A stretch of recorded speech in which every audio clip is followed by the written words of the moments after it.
So first up, House Bill 5056 by myself and Whip Kazarian.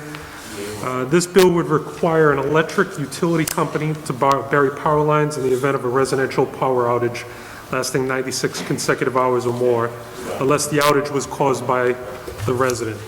I introduced this bill because I believe that the electric utility companies really need to start investing in infrastructure. When you look at the cost of sending out crews to repair lines after the fact, you wonder if it truly is cost effective at the end of the day. And also, when you look at the costs of how much, if there are elderly residents who are on oxygen, there are people who, when they lose electricity, the food that they have to throw out of the refrigerator or their freezer. So there are other significant costs that aren't always included when we discuss these power outages. So, I feel very strongly about this bill, and I feel it's one of those bills that we really need to start updating our infrastructure in the state of Rhode Island, especially when you go looking out west and you see how the power lines are buried and how other states are making it, well, other utility companies in other states are making the investment and just being more proactive. So if there are any questions, I'll entertain them from the committee. Representative Fenton-Fung? So who would be If you could press the microphone button to the screen. There we go. Beautiful. Who would be responsible for the actual cost of that? Because my understanding, when this has been talked about in the past, this is an extremely expensive procedure, and I'm all for it. I am absolutely for updating our infrastructure here. I'm just trying to think, all right, so say it goes out an entire plat. Are we going to mandate them to bury every wire in the plat, or how far from a distance does it go? And I'm afraid the electricity company will just pass it along to those elderly customers as well, too. So just kind of, what are the real details as part of it? Well, my thought on it is, and by the way, the reason why I introduced this bill is to get the conversation going. It's a great conversation. And I think it's really important just to start the conversation with about infrastructure in general.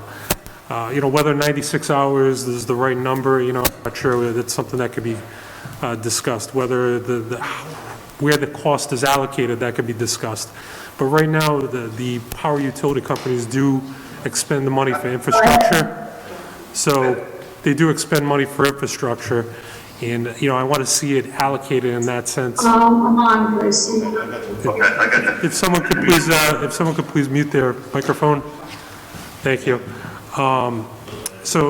That's one of the things that we need to look more into as to how the cost would be allocated. But looking at what the cost is to the citizens, looking at what the cost to repairing the power lines after the fact, when power has been out, those ancillary costs that we don't really think about, I feel would definitely offset the cost of burying the power lines. I commend you for bringing it forward. I think it's a discussion that absolutely we need to have. It happens all the time in Western Cranston. But I'm just concerned when we make that like a real law about this, about what the extent is and who's going to bear the cost. Okay, I just don't want it to be passed on and have a silver issue like they do in Coventry. So, yeah. If it's not so great, it's usually the rain. Thank you. Chairman Casey, Do you understand? if you could press the button. Yes, so are we to assume that it's going to be the ratepayers that are going to bear the cost? That's the real question.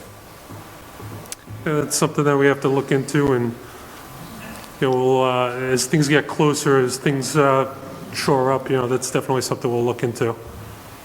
Yeah. Whip Kazarian? I'd like to jump in if I may. It's not necessarily a question, but I do want to commend the sponsor, Chairman Solomon, for sponsoring this legislation. I think a lot of us have seen, I know in East Providence, we've seen countless power outages happening over the past year. Actually, I can count them. It was 5. And especially, during this time when so many people are so reliant on their access to power because they're staying in their homes, I think it's truly as important that we have our infrastructure companies, our national grid, starting to think more about, how do we ensure that our customers are getting power? How are we ensuring that power is not going out, that people are able to continue on with their day-to-day? I think starting, in your bill, you say for consecutive power outage of 96 hours or more. I think that's very generous. I mean, that's, 4 days without power. I would be happy if we made that number smaller, but I think that that's a great place to start. As far as bearing the cost, I've had multiple conversations with National Grid, and they are talking about, looking, in their planning for infrastructure. They have talked about how climate change is causing a lot of these outages to happen. I think legislation like this forces them to start thinking more about those infrastructures, decisions that they need to make, and lets them know that as a state, we're looking for them to progress, to modernize, and to make sure people have access to power consistently. So I think it's a great bill, and I was happy to co-sponsor it. Thank you. Representative Chippendale, did you have a question? Thank you, Chairman. And 5 power outages. I think we had 5 last week in Foster. It's great. Is anyone from the industry going to testify? Because this is something that has been spoken about. I don't remember the details, but they always are very quick to offer how much it's going to cost and what the detriments are, and et cetera, et cetera. Will we hear testimony? So I anticipate that we will be receiving that testimony. We did receive an email that written testimony from National Grid will be forthcoming opposed to this bill. Okay. As they have been in years past, because I have introduced this. I believe this is my 3rd year introducing this. Thank you very much. And I have had a little bit of a discussion with the PUC on this, Representative Phillips?